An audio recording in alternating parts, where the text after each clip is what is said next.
Ladies and gentlemen, you have seen impressive flying maneuvers by Susie, Nelson, and even Sapphire earlier on.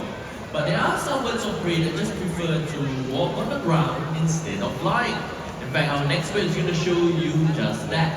And as you can see, Joe is setting up the stage for our next bird.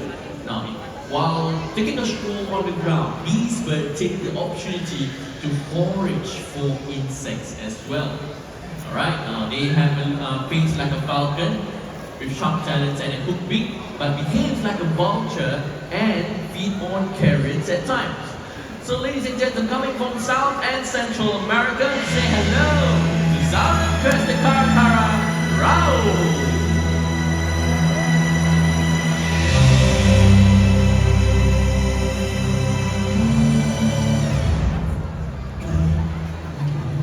Look at it, he's not wasting any time, going straight to what he does best.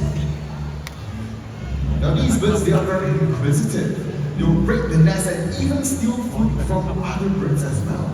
So the insects that they hunt for, if they were to take off, the southern crested caracaras are able to make vertical flights in the air to catch them just like this. Whoa. One more time. Let's try this one more time. Let's try. Yeah, there we go. Excellent. Very intelligent bird indeed. But you know what? Let's do this once again. On this side, where are you? Right in front. Okay? And wow! Amazing job there. Raul, you've done well. It is time for you to head back home. Home is all the way to the cave right there. Ladies and gentlemen, let's give it up for Raul, our South Crested Caracara. Now, birds like the Southern Crested Caracaras aren't strong enough to break open tough carcasses high. They require the help of bigger bird friends. Now, friends like the vultures. That's right, the vultures are widely misunderstood birds. When you watch TV, they are portrayed as evil, circling in the skies with ominous music and a sense of impending doom. Well, we are here to tell you the real story. So you see, vultures, they are nature's clean up. They use columns of air to fly and glide through the skies in search for carcasses, relying on their strong sense of sight and smell. Now, vultures, they help to prevent the spread of contagious diseases.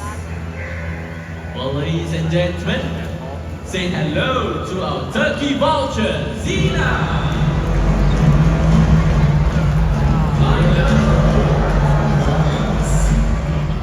Now, they can be found in the Americas and one of the few birds with a finely tuned sense of smell.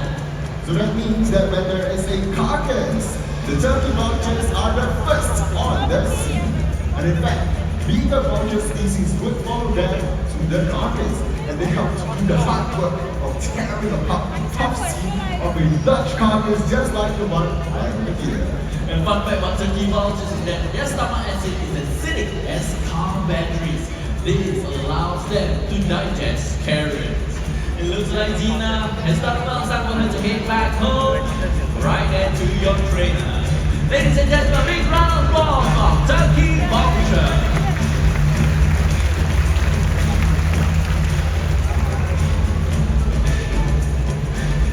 And now, let's meet an ancient vulture species that was rescued right here in Singapore. So hold your breath and behold the mighty Genghis. Our Himalayan griffon vulture. Now allow me to share a story about Genghis. Now, back in 2005, a young Himalayan griffon vulture began his migratory journey from the Tibetan plateau down to Thailand for the winter. Now along the way he got lost and ended up in Orchard Road in Singapore. Now, he was extremely weak and too exhausted to continue his journey. So we rescued him, brought him back to Bird Park and nursed him back to health. Now, unfortunately, Genghis here suffered an injury that prevents him from being released back into the wild. So right now he is a special member of our raptor family. And don't you think that this strong survivor definitely lives up to his name? The mighty Genghis! Let's give him a loud round of applause. Our player Reverend Vulture.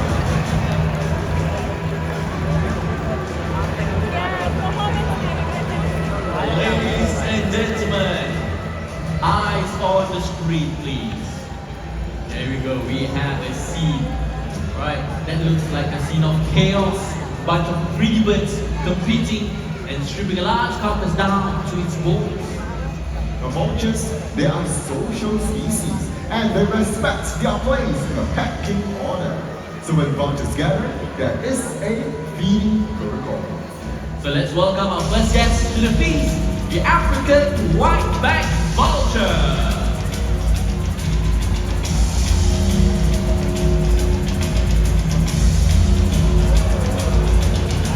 They are middleweights that feed on organs and flesh. They are also sociable yet aggressive feeders as well. And once they reach a carcass, they will wait nearby before beginning to feed. But once they get going, about 100 birds will gather for a meal and strip a large carcass clean in less than 5 minutes. Now once widely found in Africa, they are now critically endangered and disappearing at an alarming rate.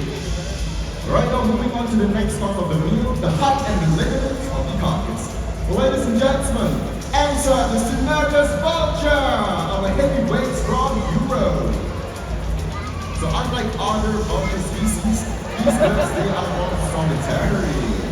And they prefer to feed in smaller groups except when they are breeding and having chicks. So our strong male right there uses his large breathing feet and hooked beak to tear apart tough skin to feed on large chunks of flesh. Well, Joe, don't we have another scavenger to join us on stage? Indeed we do, Joe. So ladies and gentlemen, flying from that corner!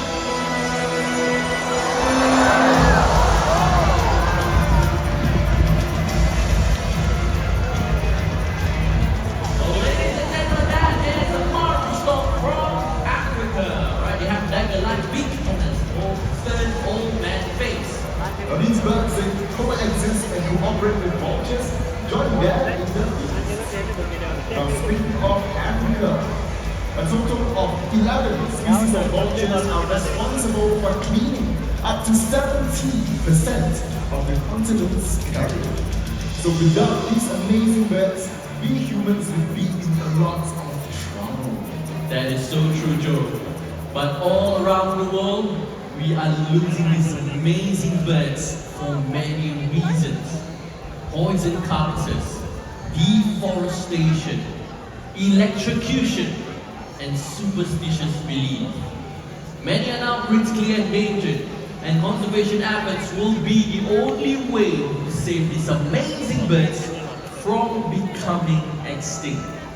So let us now take a moment to give a round of applause to these amazing birds for keeping our environment safe.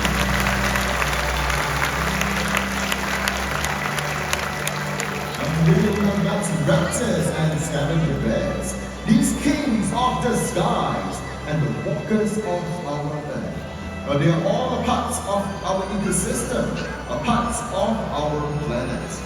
So if we lose them, we would be losing a part of our family. Thank you very much for coming down to our presentation. Let us all learn to live in harmony with all predators on wings.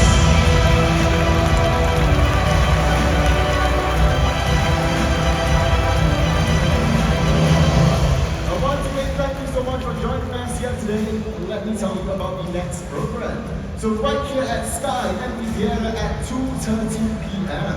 we have Wings of the World, where you get to see parrots, hornbills, and even flamingos. So don't forget to catch that 2:30 right